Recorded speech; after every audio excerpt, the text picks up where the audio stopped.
2024 లేదా 25లో డిగ్రీ లేదా బీటెక్ చదివారా? సాఫ్ట్‌వేర్ జాబ్ కోసం ఎదురు చూస్తున్నారా? అయితే కోడ్ జ్ఞాన్ 100 డేస్ కోర్సులో చేరండి. జాబ్ సాధించండి. నమస్కారం సార్. నమస్తే. మల్టిపుల్ చెక్స్ కనుక బౌన్స్ అయితే ఒకటేసారి కేసు వేసుకోవచ్చంటారా? ఒకటేసారి కేసు వేస్తానికి ఉండదు గానీ, హ్మ్. కేసు ఏసిన తర్వాత అది ఒకటే కేసు కిందకి క్లబ్ చేస్తానికి అవకాశం ఉంటుంది నాగరాజు గారు. ఓకే. ఓకే.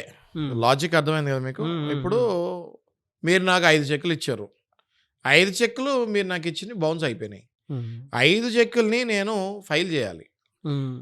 వేరే డేట్స్‌లో బౌన్సెస్ మీరు వేరే డేట్స్‌లో ఇచ్చి ఉంటారు. వేరే డేట్స్‌లో అవి బౌన్స్‌లు అయి ఉంటాయి. హ్మ్. ఏదైతే చెక్ బౌన్స్ అయిన దగ్గర నుంచి హ్మ్. వితిన్ 30 డేస్ మనం నోటీస్ పంపించాలి.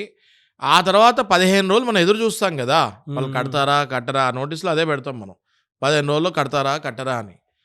ఒకవేళ కట్టకపోయినా లేకపోతే నోటీస్ పంపించకపోయినా ఆ 15 రోజుల దగ్గర నుంచి మళ్ళీ 30 రోజుల్లో మనం కేస్ ఫైల్ చేయాలి. హ్మ్. ఓ చెక్కుకి ఫైలింగ్ డేట్స్ డిఫరెంట్ ఉంటాయి. కానీ ఫైల్ అయిన తర్వాత అదే కోర్ట్ కాబట్టి, అదే పర్సన్ కాబట్టి ఆ కేసులన్నీ క్లబ్ చేసి ఒకటే డేట్, ఒకటే వాయిదా అన్ని కేసులు కలిపి ఒకటే వాయిదా వచ్చేటట్టు మనం చేయొచ్చు. అసలు ప్రొసీజర్ ఏ విధంగా ఉంటది సార్ దానికి? అంటే ఎలా చేయాలి?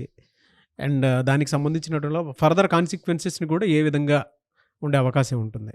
సరే ఎప్పుడైతే ఈ సహజంగా ఎలా జరుగుతాయంటే ఇట్లాంటివి మల్టిపుల్ చెక్ బౌన్స్ ఎలా జరుగుతాయంటే మల్టిపుల్ ట్రాన్సాక్షన్స్ జరుగుతాయి. ఓకే. ఓకే.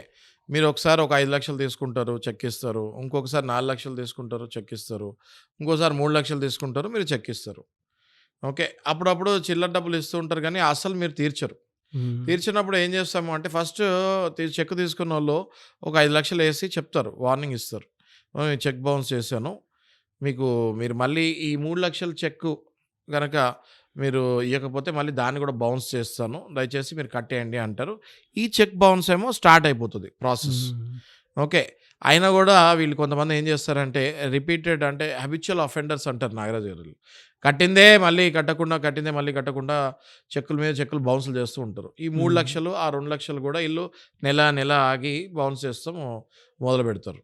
సో, మొత్తం అప్పుడు ఎన్నవుతాయి 3 చెక్స్ బౌన్స్ అవుతాయి. హ్మ్. 3 చెక్స్ బౌన్స్ అయిన తర్వాత గూడా సేమ్ జ్యూరిస్డిక్షన్ చెక్ మీరు తీసుకెళ్ళి ఏ బ్యాంక్‌లో డిపాజిట్ చేస్తే, ఆ బ్యాంక్ ఏ ఏరియాలో ఏ జ్యూరిస్డిక్షన్‌లో ఉందో చూసుకొని, ఆ జ్యూరిస్డిక్షన్‌లో ఉన్న కోర్ట్‌లోనే చెక్ బౌన్స్‌కి స్పెషల్‌గా కొన్ని ఫాస్ట్ ట్రాక్ కోర్ట్స్ ఉంటాయి. నెగోషియబుల్ ఇన్‌స్ట్రుమెంట్స్‌కి. ఇక్కడ మనం హైదరాబాద్‌లో గనుక తీసుకుంటే మనోరంజన్ కాంప్లెక్స్ అని ఒకటుంటుంది. అక్కడే ఎక్కువ మటుకు చెక్ బౌన్సెస్ అవుతూ ఉంటాయి. ఆ జ్యూరిస్డిక్షన్ వరకు. అట్లా చెక్ బౌన్సర్స్‌కి సెపరేట్ కోర్ట్స్ కూడా ఉంటాయి. హ్మ్. సో, ఆ కోర్ట్‌లోనే ఒకవేళ అన్ని చెక్కులు అదే బ్యాంక్‌లో గనుక బౌన్స్ అవుతే, మళ్ళీ మనం జడ్జి గారి దగ్గరికెళ్ళి రిక్వెస్ట్ చేయొచ్చు. సేమ్ అదే పర్సన్ అండి. అవే మళ్ళీ నాకియ్యాల్సిన అప్పే 3 చెక్కులు డిఫరెంట్ బౌన్స్ చేశారు. దయచేసి అది క్లబ్ చేసి ఒక డేట్ కావాలి అంటే, జడ్జి గారు తప్పకుండా కన్సిడర్ చేసి ఒకటే డేట్ ఇస్తారు. ఒకటే అడ్వకేట్‌ని పెట్టుకోవచ్చు మీరు. ఒకటే డేట్ మీరు కోర్ట్‌కెళ్ళొచ్చు.